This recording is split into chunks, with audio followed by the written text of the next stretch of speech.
Hi, I'm Jean Nolte, editor at Fons and Porter. And I'm Colleen Tauke. I'm the sewing specialist with Fons and Porter. In this tutorial, we're going to cover the construction of the 9-patch garden.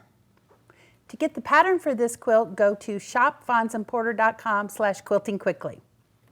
Well, this is a fun quilt made with 2.5-inch strips of floral fabrics. Exactly. So what we're going to do to start with, you'll need 20 fabrics, 2 strips of each. So the first thing we're going to do is cut the pieces for one block, and I'm going to stack both of these strips, the matching strips, because it takes 2 strips to get the pieces for one block. So I get them stacked up. First thing I want to do is trim off the selvage. Take off the selvage, get a nice fresh cut on the end, square it up. And make sure you get all of it off. Don't be stingy. We Some got enough room. selvages are wider than others, so make sure you get all of it. And there's little holes in there too. You don't want those in your quilt. Okay, so after I get the end cleaned up, I'm going to have to turn these strips around so I can cut. So I'm going to cut A pieces, B pieces, and C pieces. So the A pieces are 2.5-inch squares. And we need 4 of those. Since we're cutting through 2 strips that are folded in half, we're going to get 4 at a time, so this is quick. So I put the 2.5-inch line there, cut. That's all the A pieces I'm going to need for one block. A nice little tip to keep yourself organized is this little sticky dot and put your ABCs on there. It would be great if when we get done sewing or cutting that we could sit down and sew right away. But that's probably not reality. It's probably going to take a few times going back and forth and working on your quilt. And we want to make sure we remember where we're at and what pieces are which. All right, so now I've just cut 4 B pieces at one time, and those are 6.5 inches long. And again, I'm going to label those. Now, I need C pieces that are 4.5 inches long, and I need 8 of these. So I have to do that twice. And look at how efficiently it uses up the strip. All we have is just a little tip. Or that's all the leftovers you'll have. Not much waste in this quilt.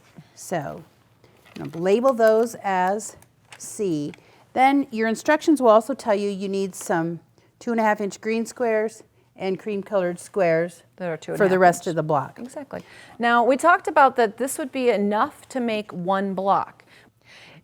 Since you wouldn't want to use all of the same floral in one block, and we've cut all of these pieces, you will notice that in this block, A piece shows up in the very center, B shows up in ring 2 in this block, and letter C is in the outer ring of this block.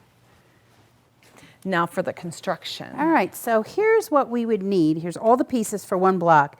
We've joined the centers already, and I'm going to move those out. We've started rows for that 9-patch because a lot of us are really familiar with the 9-patch blocks, probably one of our first quilts. So you would, first of all, join these into rows, and these are the cream background pieces that we talked about. You would join those rows and make your 9-patch.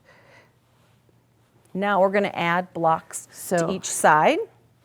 We're going to kind of give you a visual of what you're going to be going about in your basically piecing. You see that we have 3 different floral fabrics here, and then we have some cream background fabric and these little green squares, which I kind of think look like leaves to go with the flowers. This is where you're going to want to mix and match your florals, put together ones that you enjoy, and make the colors kind of pop. I think you would want to make all of your groups before you sewed any blocks together, so that you're sure you didn't end up with something that was the same in the last block. So you would plan before you start sewing. Exactly. All right, so the first thing that we said we were going to do was join this 9-patch and add those 2 things. So this is what it will look like then when you get your 9-patch constructed. You're going to put a bar on each side, press seam allowances to the outer edge. So then you're ready to finish this row or round with the other 2 pieces that match, and we've added the green squares to the corners before we put them on the top and the bottom. Remember, we pressed seam allowances out here. If you put your seam allowances towards the center on these, then you'll have opposing seams when you put the top and bottom row on. Yep.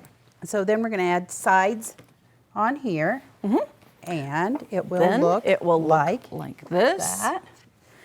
Press as you go. A lot of people say, oh, it takes time to press, but your block will stay flat. Your end product will be a lot more acceptable to you probably if you press as you go. The biggest thing to remember is always press toward these floral pieces. Exactly. You know, these seams go this way, these seams go that way. And then you'll have nice nesting seams when you go to put the block together. Last two borders, So when you've rows done that, go on. You've there's created, your finished block. there you go, for your 9-patch. This is for your very 9-patch simple garden. sewing. All squares and rectangles. This is a time when you can work on that 1/4 inch seam. You can work on cutting accurately. It's a great beginner's quilt. So you're ready to put this together. You need some vertical sashing strips and some horizontal sashing strips. You join the quilt together in rows. And add your borders. And you're done. 9-patch garden. Thanks for joining us today. To see more of our videos, go to video.fonsandporter.com.